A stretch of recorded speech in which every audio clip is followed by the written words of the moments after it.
안녕하세요. 코인 랩소디 오늘도 여러분들과 함께 하겠습니다. 자, 오늘은 또 제가 혼자서 여러분들과 긴 시간 동안 함께 할 예정인데요. 많은 분들께서 또 기다리셨던 만큼 또 시장 이야기를 나누면서 전반적인 또 글로벌 증시 암호화폐 시장까지도 함께 얘기를 나눠보면 좋겠습니다. 일단은 저희가 암호화폐 시장의 변동성이 있었어서 같이 얘기를 나눠보면 좋을 것 같은데요.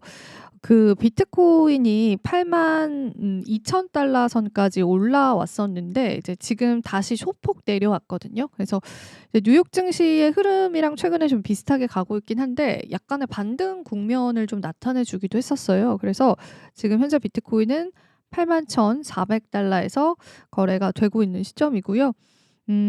그 하락폭에서 조금 다시금 상승의 국면을 나타내 주고 있는데 사실 아직까지는 이제 비트코인 7만 테스트에 관한 이야기들도 시장에서 사라지고 있지는 않아서 우리가 좀 지켜보긴 해야 될 것 같습니다. 근데 뭐 그래도 8만은 지지를 해 준다면 그게 전체 차트를 봤었을 때 우리가 ETF 승인됐었을 때가 이제 7만까지 뚫고 이런 또 히스토리가 있었잖아요. 그래서 만약에 8만은 잘 지켜준다면 그래도 어느 정도 잘 지지는 해주고 있다. 이런 인식들이 좀 나오는 것 같고 최근에는 이제 암호화폐 시장에서 알트코인에 관한 하락이 굉장히 큽니다. 이제 그리고 이제 알트코인이 반등도 그렇게 잘 보여주고 있지 않은데 그래도 제가 뉴욕 증시 마감하고 확인해 봤을 때는 이더리움이 대략 6%에서 7% 가량 상승을 해 줬거든요. 그거 대비해서 비트코인은 하락하고 상승이 한 4% 정도였어요. 그래서 이더리움이 낙폭이 컸던 만큼 상승을 해 주는 모습을 보여주기도 했었는데 이제 그럼에도 불구하고 아직까지는 2,000달러 선을 하회하고 있기 때문에 이더리움에 관한 이제 많은 이야기들이 또 시장에서 안 좋게 나오게 된 것 같습니다. 그리고 XRP도 지금 2.15달러를 지켜주고 있고 XRP가 또 2달러를 깨지는 게 투자자분들한테는 굉장히 심리적인 지지선들이 깨지는 의미인 것 같아요. 그래서 XRP에 관한 추가 하락 가능성들이 또 시장에 나오고 있긴 한데 그럼에도 불구하고 2.15달러 선은 좀 지켜주고 있는 모습이 확인이 되고 있습니다. 솔라나는 이제 사실 일주일 기준으로 봤을 때 굉장히 낙폭이 컸죠. 15%고 카르다노 에이다도 이제 많이 하락을 했는데 사실 지금 시장이 조금 하락한 이유는 그런 거인 것 같아요. 지금 여러분들 보시면은 이게 이제 1시간 기준이기도 한데 이게 24시간 시간을 기준으로 우리가 이제 등락을 체크를 하는데 지금 SEC가 그 알트코인들에 관한 ETF 신청을 연기했거든요. 반려하는 건 아니고 제가 이따 전해드릴 소식 중에 하나인데 그래서 사실은 알트코인 이번에 랠리를 촉발하는 그 원인 중에 하나는 많은 알트코인들에 관한 ETF 승인 기대감 때문이었어요. 그리고 이제 SEC의 기조 자체가 바뀌었잖아요. 트럼프 행정부 들어오면서 SEC의 스탠스 자체가 굉장히 암호화폐 친화적으로 바뀌었기 때문에 또 시장에서는 ETF에 관한 빠른 승인을 기다리고 있는 것 같습니다. 그래서 그 부분을 기다렸던 부분에서 일단은 승인에 관한 결정을 좀 연기를 시켰고 그러면은 이제 왜 그걸 연기를 시켰느냐 거기에 따른 시장의 다양한 의견이 나오고 있는데 이거는 저의 개인적인 생각이지만 이제 ETF를 연기시킨 이유는 어떤 부분이 있냐면 이따가 제가 뉴스를 어차피 준비를 했기 때문에 그 뉴스를 이야기하면서 SEC가 알트코인 ETF를 연기시킨 그 이유에 관해서 제가 한번 저의 뇌피셜을 풀어볼게요. 그 부분도 여러분들 오늘 같이 이야기를 나눠주시면 좋겠고 그리고 이제 여기 도지코인 같은 경우에는 그래도 상승을 해줬는데 이게 정확히 그 원인 때문인지는 모르겠는데 이제 테슬라 쪽이 이슈가 하나 있었어요. 그러니까 테슬라가 최근에 굉장히 급락을 했잖아요. 근데 이제 그 부분을 뭐 트럼프가 의식했는지는 모르겠는데 이제 테슬라의 자동차를 나는 이제 굉장히 좋아하고 내가 그거를 이제 구매를 하겠다 이렇게 이야기를 했는데 실제로 이제 아침에 테슬라를 구매해서 테슬라 차를 탑승하는 영상을 그 SNS에 올렸습니다.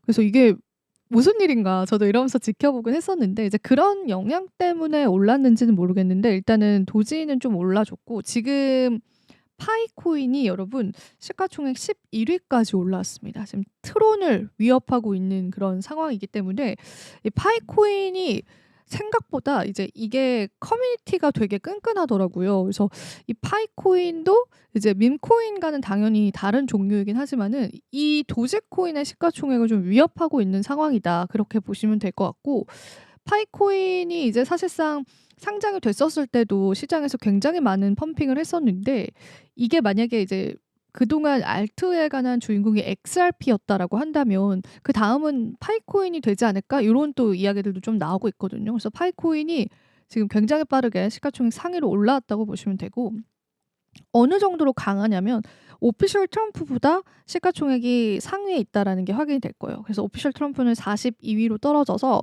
오히려 하락을 했습니다. 이제 10달러 선을 겨우 지지를 해주고 있는 상황이다. 그렇게 생각을 해보시면 좋겠습니다. 자, 그럼 오늘 준비한 내용들 저랑 하나하나 조금 체크를 해볼게요. 일단은 제가 앞서서도 말씀드린 것처럼 오늘 알트코인이 이 조정을 겪고 있습니다. 근데 이제 그간 너무 낙폭이 컸던 알트코인이다 보니까 이 조정이 그렇게까지 크진 않아요. 나중에 시장이 어떻게 반응을 일으킬지는 모르겠지만, 근데 이제 SEC가 그레이스케일의 XRP 현물 ETF 전환 승인 결정을 연기를 했고요.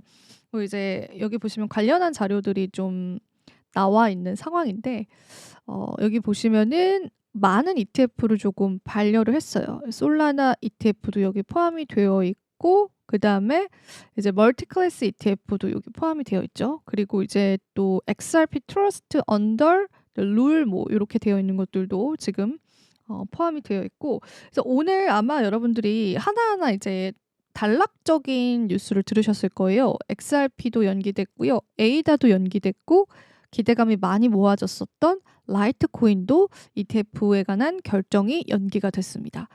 사실 알트 시즌이 완전히 왔다라고 볼 수 없는 이번 장에서 알트코인의 상승을 그나마 이끌 수 있었던 게 ETF, 현물 ETF에 관한 승인 여부였거든요. 그리고 SEC의 기조 자체가 바뀐 상황에서 많은 투자자들이 이 부분을 기다리고 또 기대를 했었던 부분이 있었는데, 그게 지금은 약간 물거품이 됐다. 그렇게 해석을 해보시면 되고, 일단 그레이스케일이 냈던 XRP 현물 ETF는 요거는 현물로 전환 승인된 거였어요. 그래서 이제 선물에서 현물로 전환해서 다시 신청을 했던 거고, 또 이제 추가적으로 다른 운용사에서 아예 XRP 현물 ETF를 신청했던 부분들도 있었고 해서, 근데 이제 많은 부분들을 반려를 했는데, 그러면 이제 반려를 왜 했느냐, 그 부분에 관해서 저도 고민을 많이 했어요. 그러니까 SEC가 지금까지의 기조를 보면은 그간 조 바이든 행정부 때 이제 게리 겐슬러가 위원장이었을 때 암호화폐 투자자들한테 그리고 암호화폐 기업들한테 소송을 걸었던 부분들을 철회를 했고 소송을 중단시키는 모습을 보여왔는데, 근데 왜 이번에는 크립토 친화적인 모습을 보여주지 않았을까, 그런 생각을 했는데, 제가 생각했을 때는 이거는 지도자의 부재 때문인 것 같습니다. 지금 폴 애킨스가 지명은 됐어요. 근데 지명은 됐는데 아직 의장석에 앉은 건 아니거든요. 그래서 마크 오에다라고 하는 분이 이제 임시 의장으로 있는데, 그러면 이제 SEC가 사실 그 많은 암호화폐 기업들한테 소송했던 걸 철회하고 중단을 했던 그 이유는요, 그 명분은요, 뭐 아직까지 SEC의 정확한 기조가 확인이 되고 있지 않다. 그러니까 우리의 색깔, 우리의 방향성들이 아직 새 정부 들어와서 정해지지 않은 상황에서 뭐 계속되는 소송을 이어갈 수가 없다라는 거죠. 근데 그런 기조로 봤었을 때 아무래도 SEC는 지금 당장 이제 본인들이 이 ETF에 관한 승인을 내려주는 게 좀 부담스러웠을 것 같습니다. 왜냐하면 지금 의장 자리도 비어 있는 상황이기도 하고, 그리고 이제 폴 애킨스라고 하는 SEC 위원장이 이제 다시금 취임을 하게 됐을 때, 그리고 또 지금 TF팀이 꾸려졌는데 그 방향성이 좀 나왔을 때 이 부분을 행하지 않을까, 그런 생각이 좀 들더라고요. 그래서 아마 이제 이 반려는 이제 완전 이제 하지 않겠다라는 게 아니라 일정을 시기적으로 좀 미룬 거예요. 그래서 우리가 이 모멘텀은 아직 시장에 살아있다라는 관점에서 보시면 좋을 것 같고, 그래도 이제 시장에 충격은 조금 있는 것 같습니다. 그래서 뭐 당장 트럼프가 이렇게 암호화폐 친화적인데 그 SEC 행동이 그렇게 적대적일 수는 없는 것 같아요. 근데 이제 다만 우리의 또 어떤 색깔을 만들기 전에는 이런 이제 중요한 뭐 상장 심사라든지 뭐 소송에 관한 것들은 조금 배제를 하면서 좀 미루겠다, 그런 관점으로 여러분들이 좀 바라보면 좋지 않을까 싶습니다. 그래서 너무 부정적으로 생각하지 마시고요.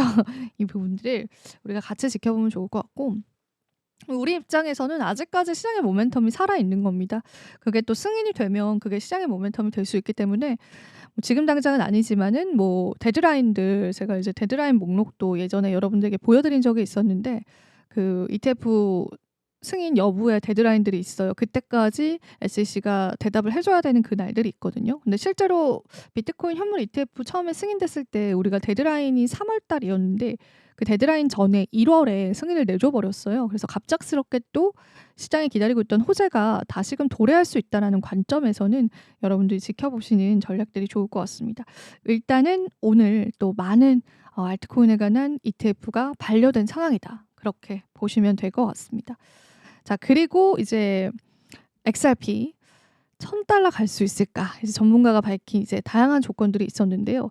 일단은 요거는 이제 글래스노드에서 제시를 했었던, 그러니까 리플 코인에 관한 트랜잭션 주소예요. 그러니까 활성화된 주소인데 이게 사실 리플의 프라이스를 보시면은 리플 가격이 좋지는 않잖아요. 이게 근데 이거는 이제 시간 단위로, 그러니까 분 단위로 좀 확대시킨 부분이 있기는 한데, 일단은 지금 보시면은 우리가 13 일부터 또 25 일까지의 쭉 그 암호화폐 시장에서의 XRP의 가격 흐름을 나타내는 거거든요. 근데 이제 지금 XRP 자체가 지금까지의 흐름들을 쭉 보셨을 때 그 활성화 주소 자체가 지금은 또 상승하고 있는 그런 기조들을 보여주고 있다고 해요. 그래서 가격과는 좀 다른 방향성들이 좀 펼쳐지고 있다고 보시면 되고, 그리고 요 이제 가격 차트 같은 경우에는 2000 또 굉장히 오랜 기간 동안 또 XRP의 가격을 좀 체크를 해 놓은 거고, 지금 XRP 가격이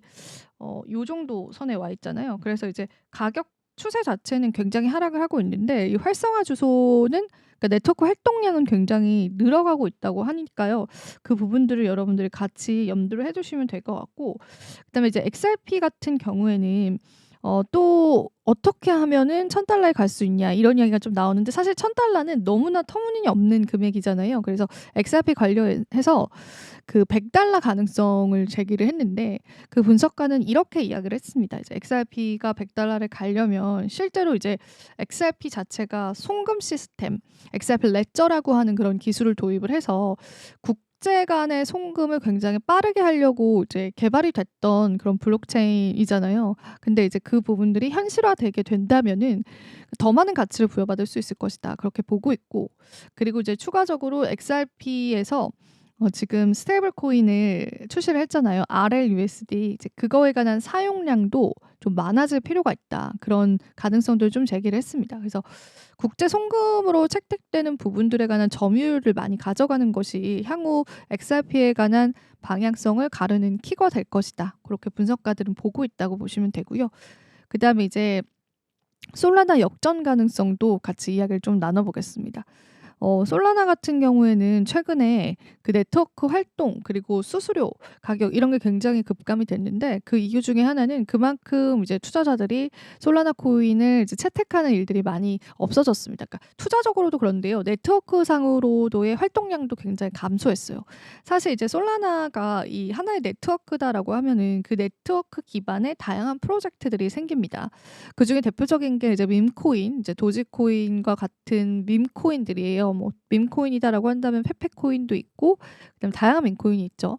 근데 이제 밈코인이 한창 떴었을 때는 그만큼 솔라나 내에 있는 네트워크 활동량도 증가를 했습니다. 그래서 밈코인의 상승은 즉 솔라나의 상승으로 우리가 바라보기도 했어요. 자, 주식으로 대입을 해보자면은 우리가 삼성전자의 밸류 체인을 가지고 있는, 그러니까 삼성전자의 물품을 납품하는 기업들이 상승을 할 때 그 삼성전자가 동반 상승하는 것과 같은 그런 개념이라고 생각을 하시면 돼요. 그래서 밈코인들이 암호화폐 시장에서 상승을 했을 때 솔라나 코인도 그 밈코인들이 솔라나 코인의 상승을 이끌어줬던 부분이 있었는데, 최근에 이제 밈코인 쪽에 관한 활동량이 감소가 되면서 솔라나 코인 역시도 하락을 많이 했습니다. 그래서 이제 밈 붐이 밈이라고 하죠. 이제 밈코인에 관한 시장 관심도가 계속 떨어지게 된다면 솔라나 쪽으로에 관한 수급도 많지 않을 것이다라고 보는 그런 분석들도 있습니다. 그래서 이 솔라나 코인을 이제는 부정적으로 보는 그런 관점이 굉장히 많은데요. 그래도 솔라나는 또 암호화폐 투자자분들이 많이 보유하고 계신 코인 중에 하나잖아요. 근데 이제 카르다노 에이다가 이제 솔라나와의 또 경쟁 구도에 놓일 수 있다 그렇게 보고 있어요. 근데 카르다노 에이다의 이제 기술력도 이제 계속 연구진들이 이제 기술력들을 계속 도모를 했잖아요. 그래서 그 기술력들이 트럼프 행정부 들어와서 계속 인정을 받을 가능성이 있다 그렇게 언급을 했고요. 그리고 이제 또 가장 결정적인 원인은 이 찰스 호스킨슨이 트럼프 행정부와의 관계가 굉장히 좋다라는 겁니다. 그래서 사실 XRP 그러니까 리플의 CEO인 브래드 갈링하우스도 그 트럼프랑 밥을 먹으면서 그 같이 찍은 사진을 SNS에 게재를 하기도 했고 사실 이게 암호화폐 업계뿐만은 아니죠. 지금 이제 전 세계적으로 글로벌적으로 트럼프와 함께 밥을 먹거나 트럼프가 이제 연설에 참석을 하거나 그러니까 트럼프와의 어떤 연결고리를 계속 가지려고 하고 있어요. 근데 그거를 적극적으로 하고 있는 게 카르다노 에이다의 개발자인 찰스 호스킨슨입니다. 그래서 그런 부분들 때문에 이해관계가 굉장히 이제 잘 엮여있기 때문에 브래드 갈링하우스처럼 이 카르다노 에이다도 그런 트럼프의 도움을 받음으로써 이번에 암호화폐의 붐의 그 생태계상으로의 굉장히 좋은 활약을 할 가능성이 크다고 내다보고 있습니다. 반면에 솔라나 코인은 최근에 또 하락세가 크기도 했었고 항상 고점 부담감이 좀 있기도 했었고 이제는 그 주인공 자리에서 이제 내려올 때가 됐다. 막 이런 인식들이 좀 많다 보니까 이런 얘기가 나오는 것 같아요. 근데 사실은 이 솔라나 코인도요. 지금 점유율적인 측면에서 봤을 때는 우리가 무시할 수 없는 수준이거든요. 그러니까 물론 이더리움도 이제 네트워크 상의 점유율이 굉장히 좋긴 한데 솔라나도 그에 못지않은 점유율을 가지고 있어요. 근데 활동량이 감소했다는 거는 그만큼 이제 블록체인이라는 그 업계 자체가 약간의 소강 상태를 보였기 때문에 전반적인 활동량이 감소된 부분이 있고 그래도 이 네트워크의 점유율상으로 봤을 때는 솔라나의 점유율은 여전히 높습니다. 그래서 뭐 여러 가지 의견이 공존하는 것 같아요. 근데 이제 중요한 건 이제 카르다노 에이다도 최근에 이제 시장에서의 한 번 큰 펌핑이 나오기도 했었고 에이다 코인은 또 ETF 신청에 관한 기대감도 있잖아요. ETF를 신청을 했고 물론 그게 이제 반려가 되긴 했지만 그래서 이 ETF 현물 ETF 목록에 에이다도 포함이 되게 되면서 카르다노 에이다에 관한 전망이 또 굉장히 좋더라고요. 한동안은 이 에이다 쪽에 관해서 너무 가격 상승이 좀 안 나오는 지지부진한 흐름이 또 이어지기도 했었는데 그래서 이제 에이다 코인이 이 솔라나 코인을 뛰어넘을 가능성이 있다. 이런 전문가들의 제시 사항들도 좀 나왔다고 합니다. 자, 그러면 이제 온체인 지표 몇 가지 여러분들과 이야기를 좀 나눠보겠습니다. 사실 지금 시장이 좀 부정적인 여론들이 굉장히 많긴 많습니다. 그래서 저도 근데 제가 여러분 약간 인간 지표인 것 같아요. 그래서 제가 뭔가 시장이 하락할 것 같아요 이러면은 또 시장이 반등을 해주더라고요. 그래서 제가 정말 그 표면적인 투자자의 그 모든 면을 가지고 있는 것 같습니다. 저도 이제 이 시장이 하락할 때 굉장히 두렵고요.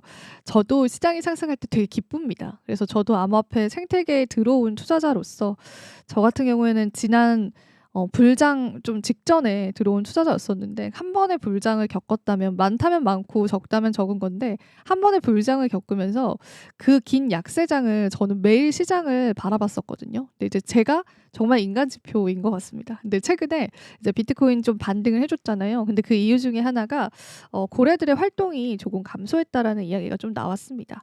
바이낸스에서 비트코인 고래들이 입금이 감소세가 나타났다고 해요. 그래서 이거 온체인 지표로 여러분들도 많이 접해보셨을 텐데 뭐 거래소로 많이 입금을 한다 이런 거는 이제 매매에 관한 의사가 있는 거고 이제 그들이 가지고 있는 물량을 거래소로 옮기는 거니까 사실상 이제 매도의 의사가 있다고 보여지는 거죠. 사실 얼마 전에 바이비트 해킹 사건이 있었을 때도 콜드 월렛에 있는 이더리움을 바이비트 쪽으로 옮기려고 하다가 그 인터페이스 자체를 이제 해커들이 너무나 잘 이제 만들어 놨기 때문에 거기에서 속아서 이더리움 자체를 이제 도난을 당하게 된 거잖아요. 그래서 이제 그런 거래소 입금 같은 경우에는 일단 우리가 매도 압력으로 좀 간주를 합니다. 근데 이제 바이낸스에 한동안 비트코인 고래들의 매도가 많이 보였거든요. 그러니까 입금을 많이 했어요. 근데 물론 뭐 입금을 해서 온체인 지표적으로 좀 조작은 할 수 있다고 해요. 일단은 입금을 시켜 놓고 매도는 하지 않고 이제 뭔가 이런 시장의 불안감들을 조정은 할 수 있다고 해요. 근데 그래도 일단은 이제 굳이 수고스럽게 그 바이낸스 거래소에 비트코인을 입금을 시켰다라는 거는 그래도 이제 '아 이쯤에서 매도를 하려고 하는구나.'라는 그런 의사를 우리가 파악을 해 볼 수가 있죠. 근데 이제 그 매도세가 최근에 감소세를 보인다고 합니다. 근데 통상적으로 온체인 지표상 요렇게 이제 많은 물량들이 입금을 했다가 그 물량들이 이제 감소세를 보여주게 되면은 그거를 이제 반등 시그널로 파악을 하긴 합니다. 그래서 그 많은 이제 매도세를 보였던 고래들이 그 매도를 어느 정도 일부는 멈췄다. 그렇게 보시면 될 것 같고요. 그리고 또 추가적으로 드리고 싶은 말씀은 그리고 또 이번 하락에서 하락장이라고 말하기까지는 무서운데 이제 서밋 이후에 시장 크게 하락했었을 때 담은 고래가 있다고 해요. 또 그때 어떤 고래들의 입장에서는 매수의 시그널이었던 것 같아요. 그래서 이런 또 시장에 다양한 관점들이 있고 제가 드리고 싶은 말들은 고래들마다도 그 포지션과 평단가가 다르고 고래들마다도 시장을 보는 시선은 다른 것 같아요. 그래서 내가 고래 투자자야. 근데 이제 내 옆에도 또 다른 고래 투자자가 있어. 근데 지금의 시장을 나 같은 경우에는 빨리 이제 매도를 하고 나가야 되는 시장이라고 볼 수 있지만 내 옆에 있는 고래 투자자는 지금 더 담아야지라고 볼 수 있는 거예요. 그래서 우리가 뭐 고래들의 지표 자체를 보고 무조건 시장을 속단하기보다는 그냥 전반적인 추세를 좀 보시면 좋을 것 같아요. 그러니까 얼마나 많은 고래들이 입금을 시켰냐, 얼마나 많은 고래들이 계속 매집을 했느냐, 이제 이런 뭔가 규모적인 측면들도 여러분들 같이 보시는 것이 좋지 않을까 싶어서 일단은 호재성 뉴스가 그래도 될 수 있는 부분이라 오늘 제가 가지고 왔고요. 자, 그리고 요것도 호재성 뉴스가 될 것 같습니다. 일본 회사이죠. 메타플래닛이 20억엔 규모의 무이자 회사채를 발행을 했습니다. 여기도 스트래티지랑 정말 비슷한 행보를 보여요. 어제 제가 스트래티지가 우선주를 발행을 해서 비트코인을 매수하려고 한다. 그렇게 말씀을 드렸잖아요. 근데 이제 여기도 마찬가지입니다. 20억엔 규모의 회사채를 발행을 해서 비트코인을 추매하기 위해서 이렇게 많은 회사채를 발행을 했다고 합니다. 어떤 내용이었을지 조금만 더 자세히 들어볼게요. 일본의 스트래티지로 불리는 메타플래닛이 비트코인 매집 규모를 확대할 전망입니다.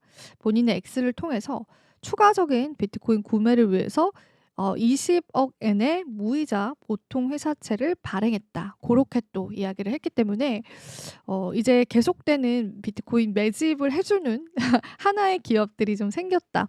그렇게 생각을 해주면 되고 사실 예전에 그 테슬라도요. 비트코인을 많이 매수를 했어요. 그래서 사실 우리가 예전에는 이제 테슬라가 비트코인 얼만큼 가지고 있느냐가 또 하나의 지표처럼 활용이 되기도 했거든요. 우리가 지금 스트래티지가 비트코인을 더 산대. 우선주를 발행해서 비트코인을 살 돈을 이제 매집을 한대. 스트래티지의 그 평단가가 얼마지? 이런 것들을 이제 주목했었던 것처럼 그게 예전에는 테슬라이기도 했거든요.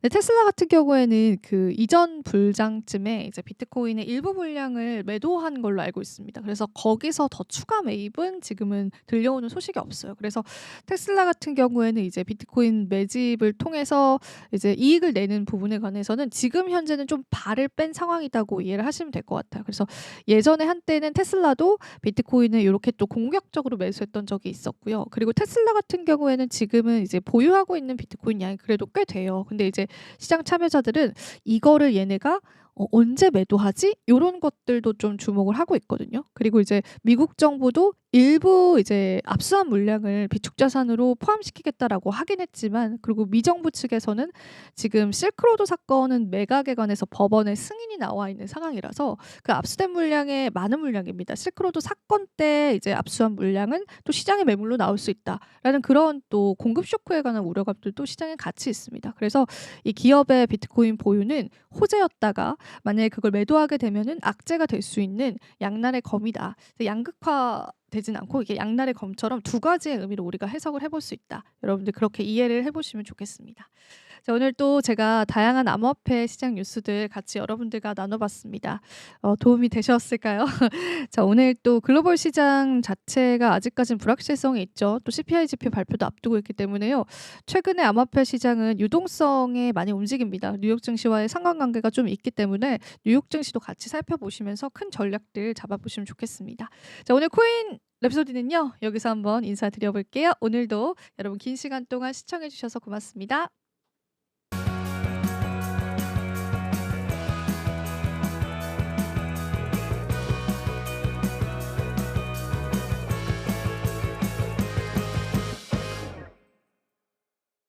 시청자 여러분 안녕하십니까? 국내외 주요 소식 전해드리는 모두의 증시 고유림입니다. 첫 번째 뉴스입니다. 두산 에너빌리티가 지멘스 가매사와 함께 경남 창원에 14메가와트 해상풍력 발전기 제조 공장을 설계하고 구축에 나섭니다. 이번 협약은 국내 해상풍력 시장 확대를 위한 중요한 첫걸음으로 두산 에너빌리티는 본격적인 생산체계 구축에 착수했습니다. 두산 에너빌리티는 11일 지멘스 가매사와 창원 풍력발전 신규 공장 구축을 위한 사전 업무 착수 협약을 체결했다고 12일 밝혔습니다. 이번 협약은 두산 에너빌리티와 지멘스 가매사가 2022년부터 추진해온 전략적 파트너십의 일환으로 본격적인 실행 단계에 돌입하는 중요한 시점입니다. 두산 에너빌리티는 창원 봉사에서 14메가와트 해상풍력 발전기 제조 공장과 생산체계를 구축하기 위한 설계 작업에 착수했습니다. 지멘스 가매사는 두산 에너빌리티의 낫셀 조립 역량을 강화하기 위해 기술 이전과 인력 지원을 제공하고 교육 훈련을 진행할 계획입니다. 지멘스 가매사는 독일 지멘스 에너지의 풍력 사업 부문으로 글로벌 해상 풍력 시장에서 28기가와트의 공급 실적을 자랑하며 시장 점유율 1위 업체입니다. 두산 에너빌리티는 2005년부터 풍력 사업을 시작해 국내 해상 풍력 최다 공급 실적을 보유하고 있습니다. 송승호 두산 에너빌리티 파워 서비스 비지장은 양사 협력 관계가 실질적인 이행 단계로 나아갔으며 이번 협약을 통해 국내 해상 풍력 생태계 활성화와 무탄소 에너지 확대에 기여할 것이라고 강조했습니다. 지난해 하반기 진행된 풍력 고정가격 계약 경쟁 입찰 결과 두산 에너빌리티는 야월 해상풍력 프로젝트의 해상풍력 발전기 우선 계약 협상자로 지멘스 가매사는 안마 1 해상풍력, 안마 2 해상풍력, 반딧불 2부 유식 해상풍력 프로젝트의 우선 계약 협상자로 선정됐습니다. 이번 프로젝트에서 지멘스 가매사는 두산 에너빌리티 창원 공장에서 해상풍력 발전기 핵심 기자재인 나셀을 조립해 공급할 예정입니다. 두산 에너빌리티와 지멘스 가매사의 협력은 향후 해상풍력 시장에서 중요한 역할을 할 것으로 기대되며 양사의 협력 시너지가 국내 산업에 큰 영향을 미칠 것이라고 보입니다.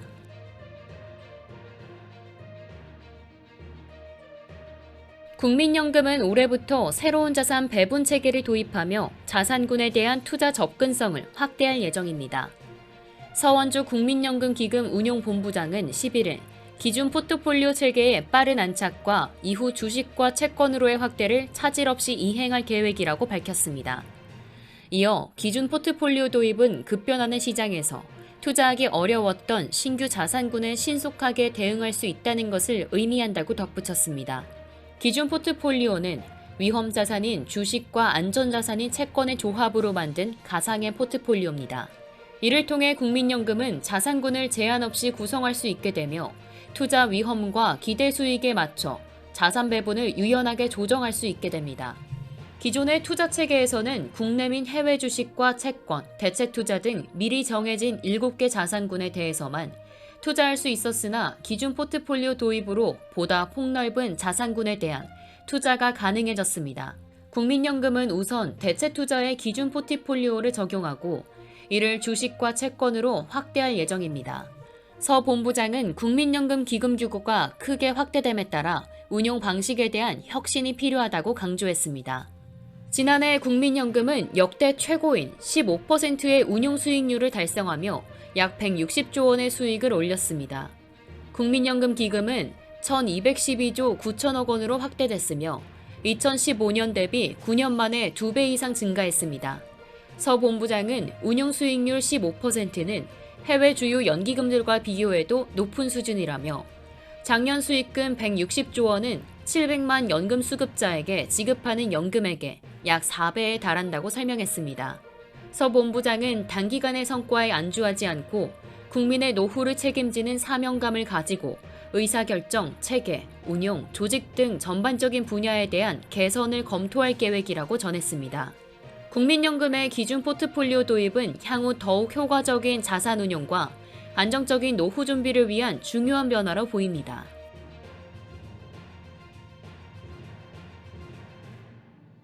DS투자증권은 11일 보고서를 통해 D램 메모리 가격이 회복할 가능성이 커졌다고 분석하며 삼성전자와 SK하이닉스를 매수 추천했습니다.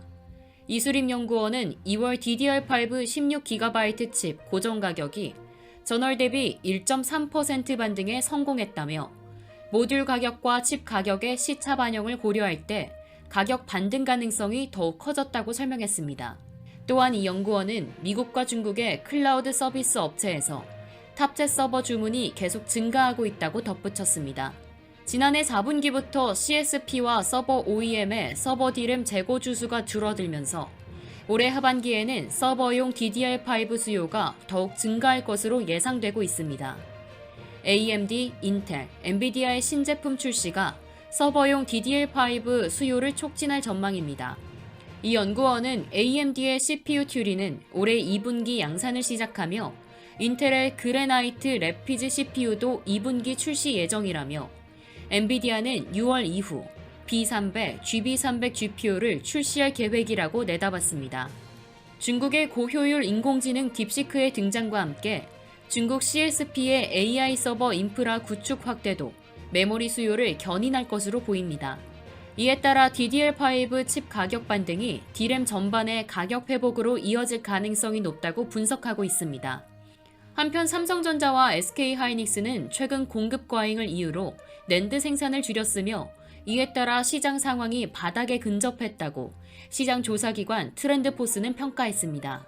미국 샌디스크는 4월 1일부터 낸드 가격을 10% 이상 인상할 예정이라고 전했습니다. 트렌드포스는 하반기에는 낸드 시장 수급이 개선될 것이라며 가격 회복을 예고했습니다. D램과 낸드 시장의 회복 기대감과 더불어 삼성전자와 SK하이닉스의 매수 추천은 향후 반도체 업계에 긍정적인 영향을 미칠 것으로 전망됩니다.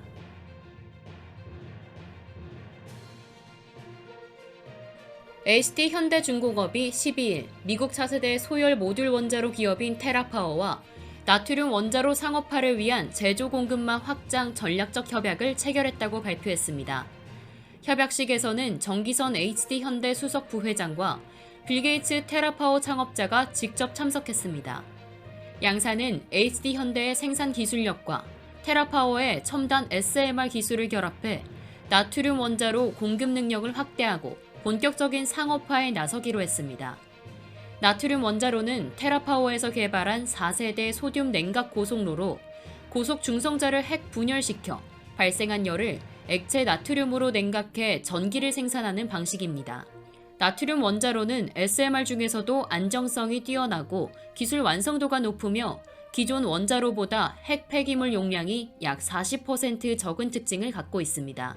HD현대는 나트륨 원자로의 주기기 제조 방안을 연구하고 초기 실증 프로젝트를 넘어 본격적인 상업화에 필요한 제조 기반을 구축할 예정입니다. HD현대와 테라파워는 지난해 12월 첫 나트륨 원자로에 탑재될 원통형 원자로 용기 공급 계약을 체결한 바 있습니다. 이번 협약을 통해 두 회사는 글로벌 SMR 시장에서의 입지를 강화하고 차세대 원자력 에너지 솔루션의 상업화를 가속화할 계획입니다.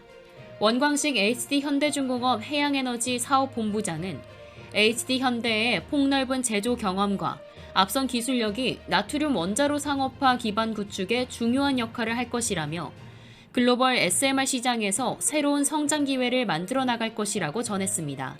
크리스 르베크 테라파워 최고 경영자는 HD현대와의 협력을 통해 에너지 수요 증가에 맞춰 공급망을 확장하고 나트륨 원자로를 성공적으로 건설할 수 있을 것이라며 기대감을 나타냈습니다.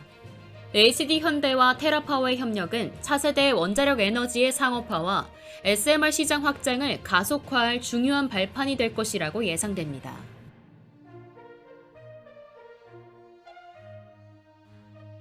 현대제철이 충남 당진제철소 냉연공장에 대한 직장 폐쇄를 11일 철회한다고 밝혔습니다. 현대제철 직장 폐쇄는 2월 24일부터 시작되어 보름간 이어졌으며 냉연 공장 가동이 멈춘 상태였습니다. 직장 폐쇄 해제는 10일 오전 7시부터 시작되며 이에 따라 노조는 13일 오전 7시부로 부분 파업을 철회할 예정입니다. 현대제철 노사는 지난해 9월부터 약 6개월간 임단협 교섭을 진행했으나 성과급 규모 등의 의견을 좁히지 못했습니다. 이로 인해 노조는 총파업과 부분 파업을 이어갔고 갈등이 극에 달하자 회사는 역사상 처음으로 직장 폐쇄를 단행했습니다. 이 과정에서 당진 냉연지회 노조는 1월 21일 하루 동안 공장을 멈추는 부분 파업을 진행한 데 이어 2월 11일에는 전국 사업장에서 24시간 총파업을 실시했습니다. 또한 2월 1일부터 22일까지 당진제철소 PLTACM에서 부분 파업이 이어졌습니다. 이번 노사 분규로 인해 현대제철은 냉연 부문에서 약 27만 톤의 생산 손실을 입었고 그로 인한 손실액은 254억 원에 이를 것이라고 추산했습니다. 냉연 강판은 자동차와 가전제품의 필수 소재로 사용되며 현대차 그룹의 주요 제품인 자동차의 생산에 중요한 역할을 합니다. 이로 인해 현대제철이 직장 폐쇄를 통해 냉연 공장을 멈춘 것은 큰 충격을 주었습니다. 현대제철 관계자는 노조가 부분 파업을 철회한 이후 양측은 교섭을 재개하며 임단협을 진행할 예정이라며 향후 추가 협의와 협상이 필요하다고 밝혔습니다. 노사 갈등의 핵심은 기본급 인상과 성과급 규모였으며 사측은 기본급 10만 원 인상과 성과급으로 기본급의 450% 및 1,000만 원을 제시했지만 노조는 이를 충분히 받아들일 수 없다며 추가 인상을 요구해왔습니다. 노조는 특히 현대차가 제공한 기본급 500%와 1,800만 원과 같은 수준을 요구하고 있습니다. 직장 폐쇄 철회와 함께 임단협 재개가 이루어짐에 따라 현대제철의 향후 노사 관계에 관심이 집중되고 있습니다.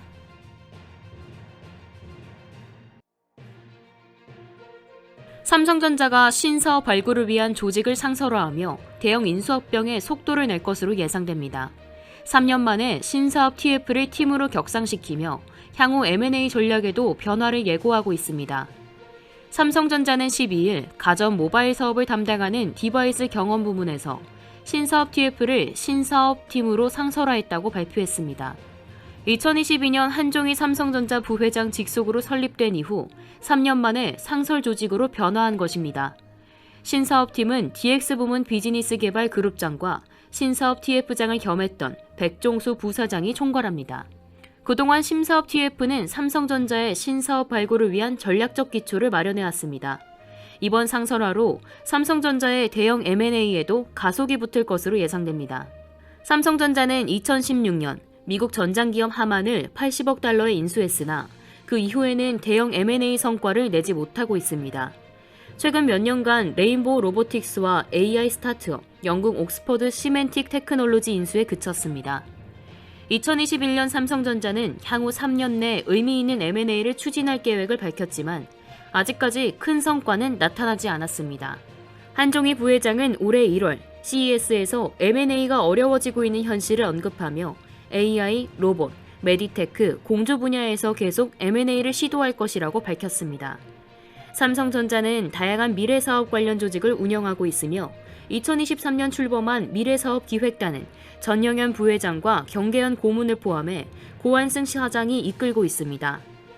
고한승 사장은 13년간 삼성바이오 에피스 대표를 맡아왔으며 삼성전자가 바이오 사업 진출 또는 전자와 바이오 융합을 염두에 두고 그를 발탁한 것이라는 관측이 나오고 있습니다. 최근 미용 의료기기 회사인 클래시스 인수설이 제기되며 이러한 가능성에 힘이 실리고 있습니다. 삼성전자의 신사업팀 상설화는 향후 대형 M&A 및 신사업 발굴에 큰 변화를 예고하고 있으며 이는 삼성전자가 향후 더욱 공격적인 투자와 혁신을 통해 새로운 성장 동력을 찾겠다는 의지를 반영한 것으로 풀이됩니다.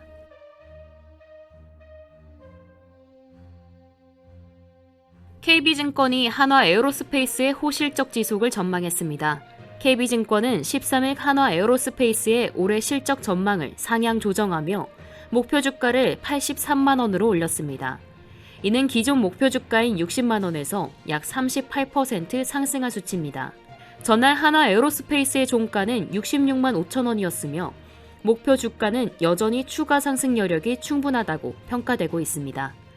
정동인 연구원은 한화 에어로스페이스는 지난해 기대치를 크게 상회한 실적을 기록했으며 이는 지상방산 수출의 높은 수주 마진과 환율 상승, 생산량 증가에 따른 생산성 향상 덕분이라고 분석했습니다. 이어 환율이 크게 하락하지는 않을 것으로 보이며 이러한 기조는 향후 더욱 강화될 것이라고 덧붙였습니다. 정 연구원은 또한 지상방산 부문 영업이익률이 지난해 22.4%에서 올해 24.3%로 상승할 것으로 예상되며 베트남 K9, 폴란드 K9 잔여분 308문, 천무 및 레드백의 신규 국가 수주 가능성도 실적 추정치에 반영됐다고 설명했습니다. KB증권은 한화 에어로스페이스의 연간 영업이익 추정치를 기존 2조 7,150억 원에서 2조 9,210억 원으로 7.6% 상향 조정했습니다. 특히 주가 상승률이 높음에도 불구하고 상대적으로 낮은 PB 비율을 고려할 때 주가의 추가 상승 여력이 충분하다고 평가했습니다. 한화 에어로스페이스의 자본 총계는 지난해 3분기 말 3조 400억 원에서 4분기 실적 호조와 하나오션의 연결 효과로 연말 4조 9,800억 원으로 증가했습니다. KB증권은 실적 개선에 따라 올해 말에는 자본 총계가 6조 3천억 원으로 증가할 것이라며 밸류에이션 부담도 점차 완화될 것이라고 부연했습니다.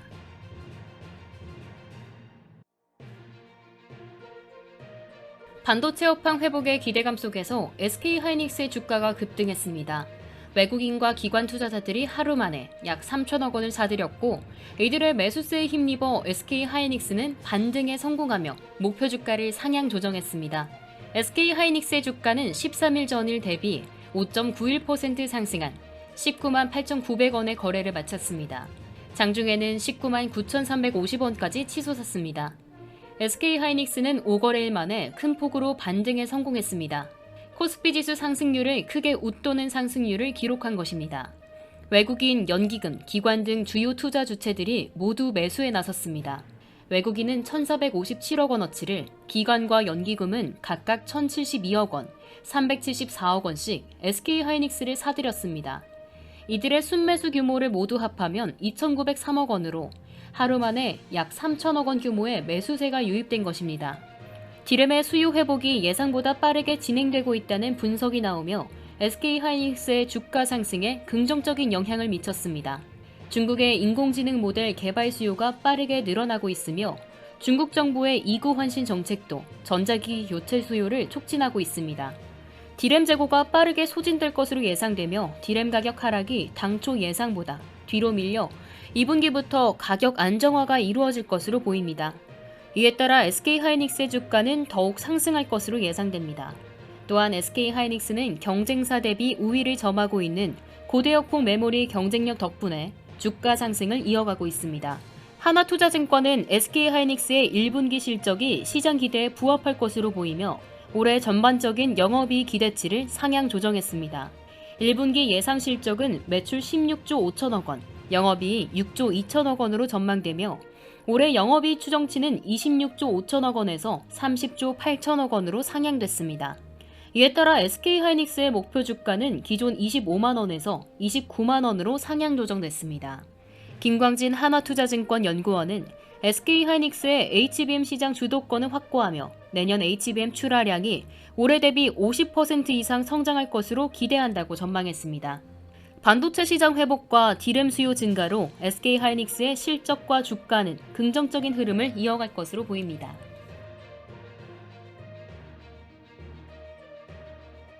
세계 1위 파운드리 업체인 대만 TSMC가 경제난에 처한 미국 반도체 업체 인텔에 대해 합작 투자를 제안한 것으로 전했습니다. 12일 로이터 통신은 익명의 소식통을 인용해 TSMC가 인텔의 파운드리 부문을 운영하기 위한 합작회사 설립을 제안했다고 보도했습니다. TSMC는 엔비디아, AMD, 브로드컴 등 미국의 주요 반도체 업체들의 지분 투자 제안을 했으며 일부 소식통은 퀄컴에도 같은 제안을 했다고 밝혔습니다. TSMC는 인텔의 파운드리 부문을 운영할 예정이지만 제안에 따르면 TSMC의 지분율은 50%를 넘지 않을 것이라고 전했습니다. 이러한 제안은 도널드 트럼프 행정부가 인텔의 위기를 해결하기 위해 TSMC에 도움을 요청한 뒤 이루어진 것으로 보입니다. 소식통에 따르면 트럼프 행정부는 인텔의 파운드리 부문이 완전히 외국 기업에 넘어가는 것을 원치 않으며 이 합작 투자의 최종 합의에는 행정부의 승인이 필요할 것이라고 언급했습니다. 웨이저자 TSMC 회장은 지난 3일 백악관에서 트럼프 대통령과 만나 1천억 달러 규모의 대미 투자 계획을 발표했습니다. TSMC는 트럼프 행정부의 요청에 따라 인텔 공장의 지분을 인수해 운영하는 방안을 검토 중이며 이와 관련된 기업들은 논평 요청에 응답하지 않았습니다. 한때 PC CPU 시장을 지배했던 인텔은 모바일과 AI 등 새로운 산업 지형 변화에 대응하지 못해 경쟁에서 뒤처졌습니다. 현재 인텔은 반도체 시장에서의 입지를 회복하기 위한 방안을 모색하고 있으며 TSMC와의 합작 투자가 중요한 전환점을 맞이할 수 있습니다. TSMC의 인텔 공장 운영 합작 투자 제안은 트럼프 행정부의 정책적 요청을 받으며 미국 반도체 산업의 재건을 위한 중요한 첫걸음이 될 것이라고 보입니다.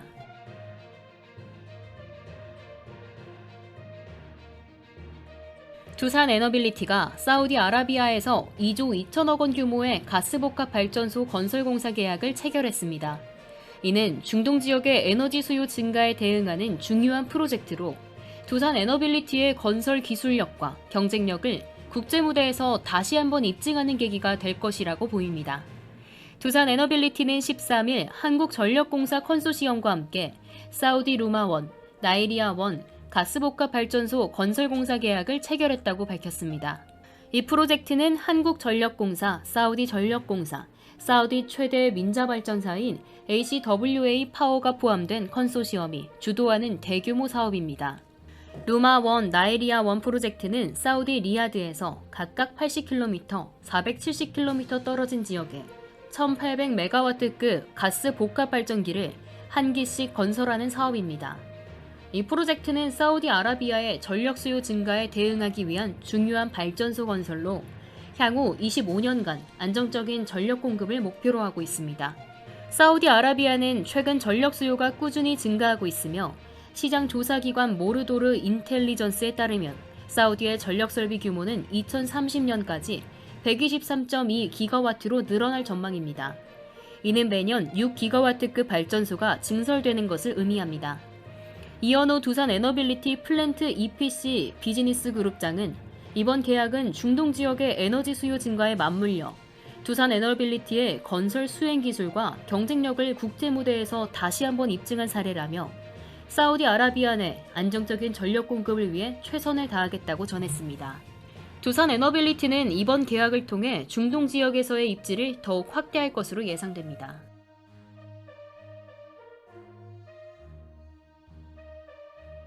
HLB의 가남 신약 리보세나립의 FDA 승인 여부가 초읽기에 들어가며 진양곤 회장은 계열사 지분을 지속적으로 매수하고 있습니다.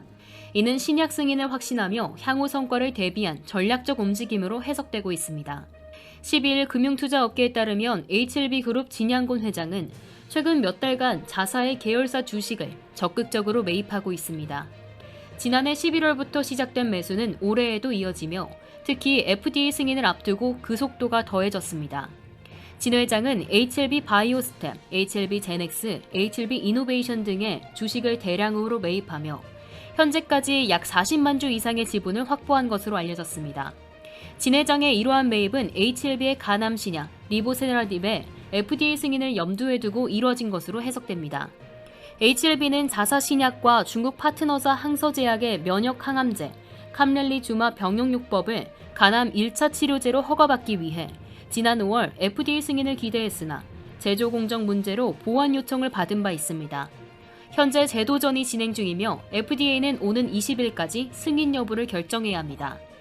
진양곤 회장의 지분 매입에 이어 HLB그룹의 주요 경영진들도 동참하고 있습니다. HLB 제넥스 김도현 대표이사는 12,710주를 매수했으며 HLB 이노베이션 김홍철 대표이사도 25,500주를 사들였습니다. 이를 통해 경영진의 지분율도 상승하고 있습니다. 이러한 움직임은 신약 승인에 대한 기대감을 높이며 기업의 안정적인 미래를 위한 전략으로 풀이됩니다. HLB그룹은 최근 펩타이드 전문 업체 애니젠 인수에 나섰습니다. 애니젠은 제3자 배정 유상증자와 전환 사채를 통해 자금을 조달하며 HLB의 바이오 계열사들이 협력할 수 있는 시스템인 HBS를 구축하고 있습니다. 이를 통해 HLB는 바이오 사업 확장과 신약 개발, 헬스케어 기업으로서의 밸류체인을 더욱 강화하려는 움직임을 보이고 있습니다. HLB의 신약 FDA 승인 여부와 관련된 중요한 시점에서 진양곤 회장의 계열사 지분 매입은 향후 큰 변화를 예고할지 주목됩니다.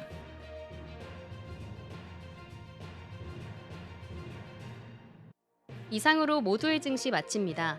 본 방송에서 제공해드리는 정보는 투자 판단에 대한 조언일 뿐 해당 자산의 가치와 상승을 보장하지 않습니다. 시청해주신 여러분 고맙습니다.